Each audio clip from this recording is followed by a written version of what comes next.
आज तक किसी पापी के लिए कोई भी नहीं मरा। हालेलुया। उसको मैं इतना गंदा कर कर बोलता था, उसका मजाक उड़ाता था और भरी भीड़ में मैं उड़ाता था। हाँ, दुनिया में हर एक चीज पसंद थी, मरना पसंद था, लेकिन यीशु नहीं पसंद था मुझे। मतलब मैं यीशु मसीह का बहुत बड़ा विरोधी था। मुझे यीशु नहीं पसंद था। हाँ, दुनिया में हर एक चीज पसंद थी, मरना पसंद था, लेकिन यीशु नहीं पसंद था मुझे। और पवित्र वर्ड, हालेलुया, उसको मैं इतना गंदा कर कर बोलता था, उसका मजाक उड़ाता था और भरी भीड़ में मैं उड़ाता था। और जैसे इन्होंने हमारी गली में आना, मैंने इसे इन लोगों से कहना मेरी गली में नहीं आना, तो उन्हें पता था ये बंदा थोड़ा खतरनाक टाइप का है, कुछ भी कर सकता है ये। मैंने रात में अपनी मम्मी को बोलना कि इन्हें नींद नहीं आती, सारी सारी रात में ये हालेलुया हालेलुया करते फिरते हैं। अरे ऐसा भगवान मैंने दुनिया में नहीं देखा, ऐसा भगवान मैंने दुनिया में सच में नहीं देखा था। हमने उसे गालियां दी, उसने हमसे प्रेम किया। हमने उसे नफरत की, उसने हमसे प्रेम किया। कि जो नफरत करने वालों से प्रेम करता हो, ये सबसे बड़ी बात है।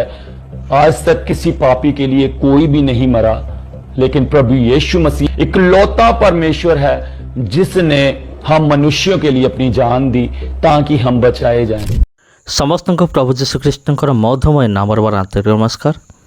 ଖ୍ରୀଷ୍ଟରେ ପ୍ରିୟ ଭାଇ ଓ ଭଉଣୀମାନେ, ସାକ୍ଷ୍ୟଟି ଆମମାନଙ୍କ ନିମନ୍ତେ ବହୁତ ଗୁରୁତ୍ୱପୂର୍ଣ୍ଣ ଏବଂ ସାକ୍ଷ୍ୟଟି ଛୋଟ ହେଲେ ମଧ୍ୟ ତାହା ହେଉଛି ବହୁତ ପ୍ରଭାବଶାଳୀ।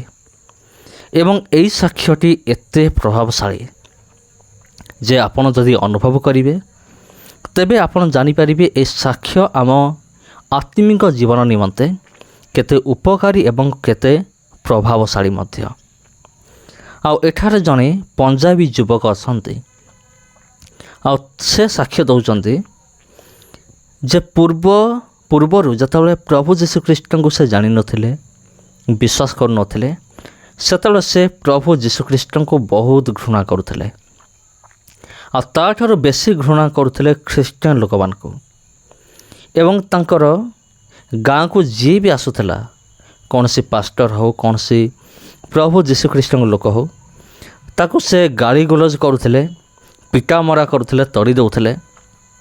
ଆଉ ପ୍ରଭୁ ଯୀଶୁଖ୍ରୀଷ୍ଟଙ୍କୁ, ପ୍ରଭୁ ଯୀଶୁଖ୍ରୀଷ୍ଟଙ୍କ କ୍ରୁଶକୁ ମାନେ ବହୁତ ନିନ୍ଦା କରୁଥିବା ଜଣେ ବ୍ୟକ୍ତି ଏବଂ ହାଲେଲୁୟା ଶବ୍ଦକୁ ମାନେ ବହୁତ ଖରାପ ଭାବରେ ପ୍ରେଜେଣ୍ଟେସନ୍ କରୁଥିବା ଜଣେ ବ୍ୟକ୍ତି। ଆଉ ଆଜି ସେ ପ୍ରଭୁ ଯୀଶୁଖ୍ରୀଷ୍ଟଙ୍କ ନିମନ୍ତେ ପାଗଳ। ହଁ ପ୍ରିୟ ବନ୍ଧୁଗଣ, ଖ୍ରୀଷ୍ଟରେ ପ୍ରିୟ ଭାଇ ଏବଂ ଭଉଣୀମାନେ, ଆଜି ସେ ଖ୍ରୀଷ୍ଟଙ୍କ ନିମନ୍ତେ ପାଗଳ ଅଟନ୍ତି। ଟିକେ ଚିନ୍ତା କରନ୍ତୁ, ଯେଉଁ ବ୍ୟକ୍ତି ପ୍ରଭୁ ଯୀଶୁଖ୍ରୀଷ୍ଟଙ୍କୁ ଏତେ ଘୃଣା କରୁଥିଲେ, ଖ୍ରୀଷ୍ଟିଆନିଟିକୁ, ଖ୍ରୀଷ୍ଟିଆନ ଲୋକମାନଙ୍କୁ ଏତେ ଘୃଣା କରୁଥିଲେ, ହାଲେଲୁୟା ଶବ୍ଦକୁ ସେ ଥଟ୍ଟା ପରିହାସ କରୁଥିଲେ ଏମିତି ଭାବରେ। ଆଉ ସେ ଯେତେବେଳେ ପ୍ରକୃତରେ ଖ୍ରୀଷ୍ଟଙ୍କ ବିଷୟରେ ଜାଣିଲେ, ଆଉ ସେଇ ବ୍ୟକ୍ତି ଯେତେବେଳେ ଖ୍ରୀଷ୍ଟଙ୍କୁ ଜାଣିଲେ, ପ୍ରଭୁ ଯୀଶୁଖ୍ରୀଷ୍ଟ ପ୍ରକୃତରେ କିଏ, ଯେତେବେଳେ ସେ ଚିହ୍ନିବାକୁ ପାରିଲେ, ଆଉ ସେତେବେଳେ ସେ ଅନୁତାପ କଲେ, ଆଉ ସେ ନିଜର ପାପ ସ୍ୱୀକାର କରିକି ପ୍ରଭୁ ଯୀଶୁଖ୍ରୀଷ୍ଟଙ୍କୁ ନିଜର ବ୍ୟକ୍ତିଗତ ଉଦ୍ଧାରକର୍ତ୍ତା ଭାବରେ ଗ୍ରହଣ କରିବା ନିମନ୍ତେ ସେ ପଛେଇଲେ ନାହିଁ। ଆଉ ସେ ଅତି ଶୀଘ୍ର ସେ ଗ୍ରହଣ କଲେ। ତେବେ ପ୍ରିୟ ବନ୍ଧୁଗଣ, ଆପଣ ଜାଣିଥିବେ ସାଧୁ ସୁନ୍ଦର ସିଂ ନାମରେ ଜଣେ ବ୍ୟକ୍ତି ଥିଲେ। ଆଉ ତାଙ୍କର ଜୀବନୀ ବିଷୟରେ ଆପଣ ପଢ଼ିପାରିବେ କିମ୍ବା ୟୁଟ୍ୟୁବରେ ଆପଣ ଦେଖିପାରିବେ ସାଧୁ ସୁନ୍ଦର ସିଂଙ୍କର ଜୀବନୀ। ଆଉ ସେ କିଭଳି ଭାବରେ ଆଉ ପ୍ରଭୁ ତାଙ୍କୁ କେମିତି ଆହ୍ୱାନ କଲେ, ଆଉ ସେ ମଧ୍ୟ କିଭଳି ଭାବରେ ଖ୍ରୀଷ୍ଟିଆନ ଲୋକମାନଙ୍କୁ ଦେଖିଲା ମାନେ ସେ ପଥର ଫୋପାଡ଼ୁଥିଲେ, କାଦୁଅ ଫୋପାଡ଼ୁଥିଲେ। କିନ୍ତୁ ଯେତେବେଳେ ସେ ଯୀଶୁଙ୍କୁ ଜାଣିଗଲେ, ସେତେବେଳେ ଯୀଶୁଙ୍କ ନିମନ୍ତେ ସେ ପାଗଳ ହେଲେ। ଆଉ ଏପରିକି ଯୀଶୁଙ୍କ ନିମନ୍ତେ ସେ ନିଜ ଜୀବନ ଦେବା ପାଇଁ ମଧ୍ୟ ପଛେଇଲେ ନାହିଁ। ଆଉ ତା'ଠାରୁ ମଧ୍ୟ ସବୁଠାରୁ ବଡ଼ ଉଦାହରଣ ହେଉଛି ବାଇବେଲରେ ଆପଣ ଦେଖିପାରିବେ ପାଉଲଙ୍କର ଜୀବନୀ। ସେ ପୂର୍ବରୁ କିପରି ଥିଲେ। ଆଉ ସେ ତ ନିଜେ ନିଜ ଇଚ୍ଛାରେ ଶାସନକର୍ତ୍ତାଙ୍କ ନିକଟକୁ ଗଲେ, ଆଉ ଯାଇକି ଅନୁମତି ପତ୍ର ମାଗିଲେ ଯେ ହେ ଶାସନକର୍ତ୍ତା, ମୋତେ ଅନୁମତି ଦିଅନ୍ତୁ मो ख्रीष्टियान लोक मान खोजी खोजी जुआर भी थे खोजी खोजी से कारागार भर्ती करी मत अनुमति दिंतु मत अनुमति दि जाइथिला किंतु जतबले से प्रभु जीशु ख्रीष्ट को चिन्हले जे ये प्रकृत में उद्धारकर्ता त्राणकर्ता परमेश्वर सेतबले से मत जीशु को निमत पागल हेले। केवल एतिक नुहे प्रिय बंधुगण आजिर ए दुनिया रे एमिति अनेक साक्ष्य गुड़िक रही अच्छे जो सब साक्ष्य गुड़िकर आम जानू जे से माने प्रथमे प्रभु जीशु ख्रीष्ट को घृणा करुले अतिशय घृणा करुले। केवल घृणा नुहे बंधुगण एमिति घृणा करुले जे निमंते मरिबा पछे से माने पसंद करेंगे किंतु जीशु को पसंद करेंगे ना एमिति लोक माने थिले किंतु प्रभु जीशु ख्रीष्ट जहाँ जीवन कार्य करते आ से प्रभु जीशु ख्रीष्ट को विश्वास न करिकि से रही पारे ना।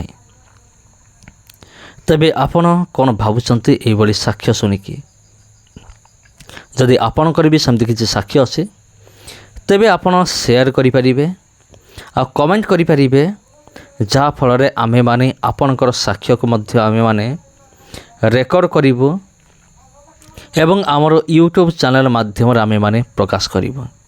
जदि आपण चाहिए तेबे आमे आपणकर साक्ष्य को आमे रेकर्ड करूँ।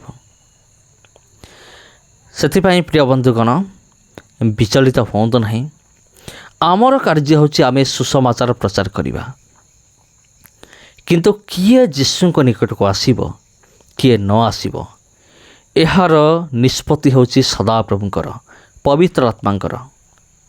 सेथिପାଇଁ प्रभु जीशु कहले जदि मोर स्वर्ग पिता का आकर्षण न करती तेबे से केबेले मध्य पिता निकट को आसीबो नाही मो निकट को आसीबो नाही। तेबे एइथिरो आमे माने गोटे विषय आमे जानिलु एभली साक्ष्य अनेक रही अछि प्रिय बंधुगण आ जदि परमेश्वर अनुग्रह करती आगामी दिन मानकर आमे माने एभली अनेक साक्ष्य को आमे माने सुनिबा ए चैनल माध्यम रे। जदि आपण पाखरे साक्ष्य अच्छे तेबे शेयर करिवे। तेबे ख्रीष्ट रे प्रिय भाई एवं भणी माने आओ एई साक्ष्य को जो आपण सुनिले ए साक्ष्य को निश्चित भाव आप शेयर करंतु आपणकर बंधु बांधव सांग साथी जेते अछंती समस्त को आपण एई साक्ष्य को शेयर करंतु जेपरिकी आ सेमाने साक्ष्य को शुणिबे और साक्ष्य शुणा द्वारा आमर लाभ कौन साक्ष्य शुणा द्वारा आमर आत्मिक जीवन रे उन्नति होता है आमर आत्मिक जीवन आहुरी मजबूत होता है ता सहित हजार आत्मा मान को साहाय्य करे सेमान जेपरी प्रभु जीशु ख्रीष्ट को जानिबे सत्य परमेश्वर परिचय पाइबे जमती सत्य परमेश्वर को सेमाने जानिबे से निमंते ये वीडियो को आपण शेयर करंतु अधिक अधिक परिमाण रे आउ जदि चैनल को आपण प्रथम थर पे आछंती चैनल को सब्सक्राइब करंतु। धन्यवाद।